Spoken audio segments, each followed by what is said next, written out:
And now it's time for us to discuss more of these headlines in simple keywords. Adam joining us via Zoom. Good morning, Adam. Happy Monday. Happy Monday. Good morning, Lena. I apologize for my sinuses right now. I am very much under the weather, as you can tell, and I do apologize to our listeners. Oh, So it's just putting it out there. so discreet. We could Yeah, have so just, hit it. I'm trying to hide it as much as possible, but yeah, just biology isn't helping me right now. Thank you for joining us despite feeling under the weather. And maybe a reminder for all of our listeners to be careful. The cold and anyone with sinus conditions would know it's a tough month, December. People are sick. All right. Dust levels as well, not helping. That doesn't help. Okay, so it's not a cold. Have we ruled that out? It is a cold, but it's a slew of things. You didn't intend for this to go on for this long, did you? Let's move on. No. Let's go away from my illness and get to keyword news. All right, it's time for our keyword news portion of the day. We're going to clarify some of the major headlines for our listeners. And we start out with President Yoon's trip to the Netherlands. This is our first keyword of the day. Off to the Netherlands. So President Yoon is heading to the Netherlands today that he says would focus on boosting semiconductor cooperation between the two nations. As we discussed last week, Adam, we got a little bit of preview, but what can we expect at this point in time?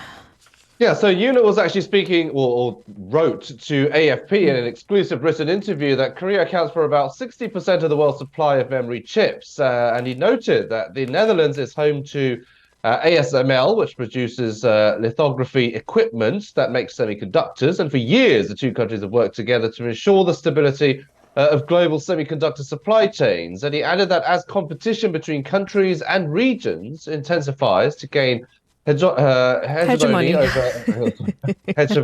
emerging technologies, the semiconductor industry is strategically more important than ever before, which makes this visit to the Netherlands especially meaningful, in his words. Now, during the state visit, he will tour that ASML headquarters, including the company's highly controlled clean room manufacturing facilities, becoming the first foreign leader actually to do so. It'll be flanked by all these chip-making tycoons, such as Lee Jae-yong and Cha Tae-won. Now, Yoon said this will mark a crucial turning point for the Korea-Netherlands chip alliance. The two countries are expected to strengthen cooperation in addressing a diverse set of challenges, including chip supply chain issues, compounded by the intensifying US-China tech war. Yoon plans to establish a new dialogue mechanism on semiconductors, as well as sign a MOU and engage in discussions to excavate joint projects. Both sides will also discuss ways to work together to address issues such as the North Korean nuclear program, providing support for war-torn Ukraine and challenges in the Middle East as well. But the main agenda is on semiconductors. Okay, that's President Yoon's Dutch trip, and on to our second keyword of the day. Three-way meeting. So maybe a follow-up to what came out of Camp David, countering North Korea, probably the utmost priority. The national security advisors of South Korea, US, and Japan have met to discuss, again, North Korea issues. But it's not just their increasing threats with their nuclear power and their weapons programs, but cyber crimes, for example. What came out of this meeting? Yeah, so the three sides agreed to jointly launch what they called a new initiative to address North Korea's cyber crimes and military activities related to space and ballistic missile tests. Jake Sullivan said this will be a new effort with respect to, say, cryptocurrency and money laundering, which the North uses to bankroll its weapons programs. The focus is on how the three nations will cooperate in the future. Now, following the Camp David summit, the three sides have been working on establishing cooperation mechanisms, dividing the efforts into two main categories. One at the National Security Council level, which we just had and which we're talking about now, and another at the working group level between diplomatic agencies. It is expected that the NSCs of the three countries will provide kind of broad guidelines and directions, and the working group will operate by developing specific cooperation measures for the three countries. So basically trickled all the way down from the Camp David summit. Now, with Japan's participation, it is anticipated that the scope of cooperation with countries exposed to North Korea's cybercrime will expand. Of course, Japan, of course, being another technologically advanced country, will, of course, will be a significant help to Korea and the US. The South Korean government has also been operating a training program, providing information to high-ranking officials from 5 ASEAN countries about North Korean cyber attack cases, methods, and cyber security enhancement strategies. Sullivan, meanwhile, outlined their joint commitment to working together on other regional and economic issues as well, including their efforts to finalize a new supply chain, an early warning system, and joint global development projects as well. All right, so with that, we move on to our third keyword of the day. Military pay. So Korea plans to raise the annual salaries of entry-level military officers at border units by up to 30% by the year 2027. So we're not specifically talking about conscripted servicemen, but the paid career soldiers in this story, right? Can you tell us the details? Yeah, so there are plans for the conscripted troops, but Right. this mainly focuses on those on the front lines and by the border. The Defense Ministry says the salaries of junior officers in the military will be increased to the level of basically mid-sized companies by 2027. Now, the annual salaries of sergeants and warrant officers in general units will increase by between 14 and 15% compared to this year. Those in forward deployed units will see an increase of 28 to 30% during the same period. For example, the salary for a new staff sergeant stationed at a frontline unit will increase to 49 million won. That's up 28% from this year. The pay of a new second lieutenant at a border unit will rise to just under 50 million won in 2027. That's up about 30%. In ordinary units behind the front lines, a staff sergeant will see their annual pay increase to 37.6 million, while a second lieutenant salary will rise to 39.1 billion. So it depends on where you're stationed within or at the border level. Now, the announcement comes amid growing concerns about entry-level military officers and NCOs increasingly leaving the military, basically due to overwork and relatively low pay. Now, the ministry also plans to raise the pay of conscripts, with the monthly salary of a sergeant set to rise to 1.5 million won in 2025, compared with 1 million won this year. The ministry said that if a soldier enlists in the army in 2025 and contributes 550,000 won per month through the 18-month service period, he can accumulate a total of 20 million won upon discharge. The government will match 100% of the soldier's contribution, and there is an annual interest rate of 5%. So basically, they're going to be putting in money like a savings account with an interest rate of 5% over their time of serving in the military for those 18 months. And by the end of it, they'll get a lump sum deposited into their accounts when they leave. So with a bit of interest as well added on. And the government says it will match 100% in case that doesn't really come out to 100%. So, yeah, some more benefits for troops as well. Right. The demographics of Korea, decreasing population, aging population, and less younger people basically being conscripted to the army is an issue as well. Because, of course, with tensions with North Korea and the two Koreas technically still at war, South Korea doesn't really want to be seen at a disadvantage in this case. As far as manpower goes, there's always been criticism. Are soldiers compensated for enough when they're losing, even the conscripted soldiers, 2 years of their vital years, usually in their late teens or early 20s? And so would this be sufficient? It's certainly a good start. I mean, they're trying to put in more benefits, not just salary-wise, but their living conditions too. But small steps at a time. Yes. All right, let's move on to another heated issue, real estate, our fourth keyword of the day. LH projects. So the Korean government is reportedly considering opening some of the public housing projects led by the Korea Land and Housing Corporation, otherwise known as LH, to private companies. What's the latest on this front?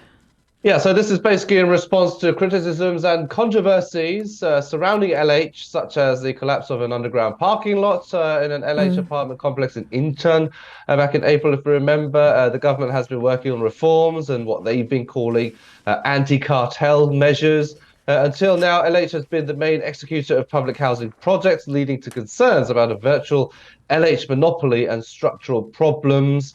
To address these concerns, the government aims to introduce a more competitive system by allowing private companies to participate in public housing projects. However, the extent to which private companies will be involved is still under consideration, so no final details at the moment. Additionally, the government plans to transfer certain authorities previously held by LH as well. So not just stripping away their construction projects, but some authority that they had in terms of these public housing projects. Now, these changes are intended to reduce, of course, LH's authority in public housing construction, and of course, part of those plans to reduce their monopoly. And now, as part of LH's welfare and ethics reform, the government also plans to significantly expand the scope of the employment review process for LH retirees seeking re-employment as well. The percentage of retirees subject to the review is expected to increase from the current 30% to 50%. And in an effort to prevent conflicts of interest, LH retirees who held positions at the director level or higher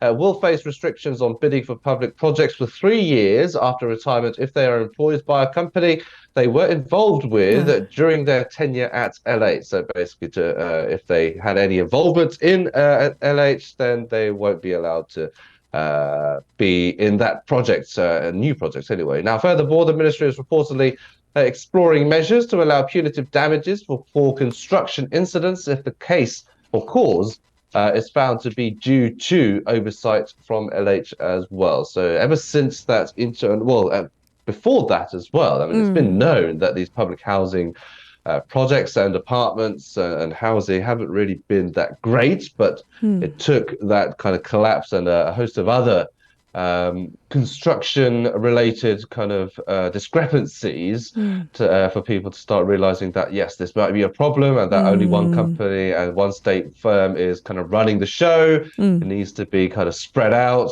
get their monopoly off, done and away with.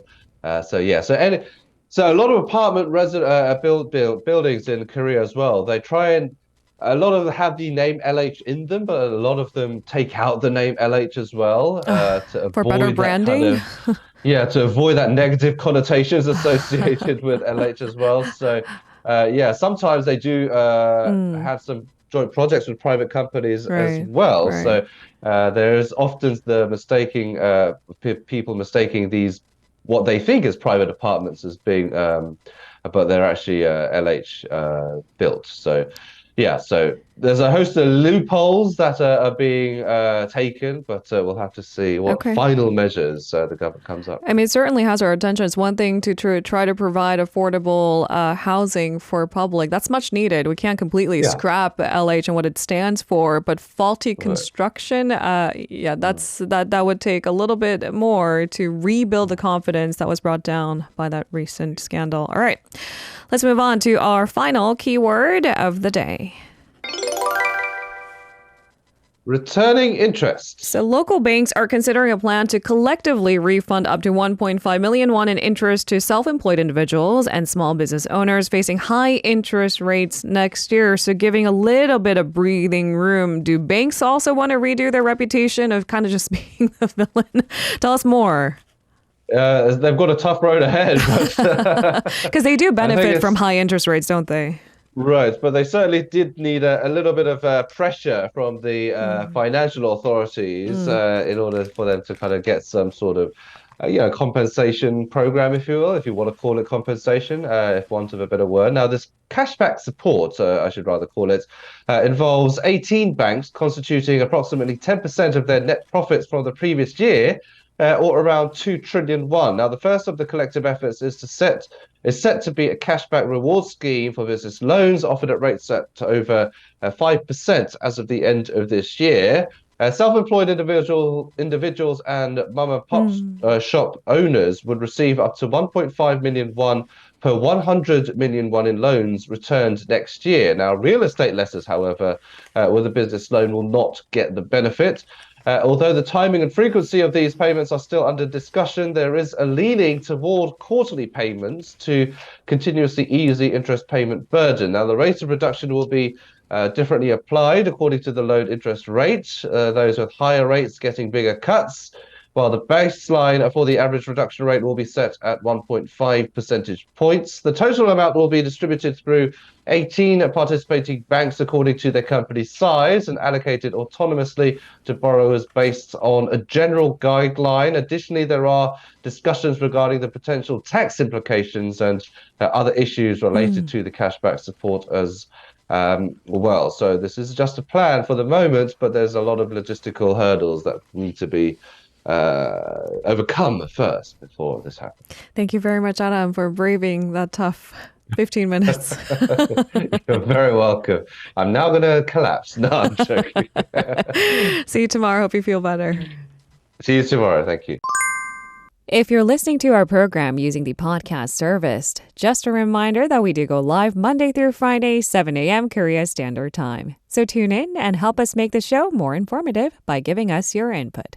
See you bright and early on Good Morning Seoul.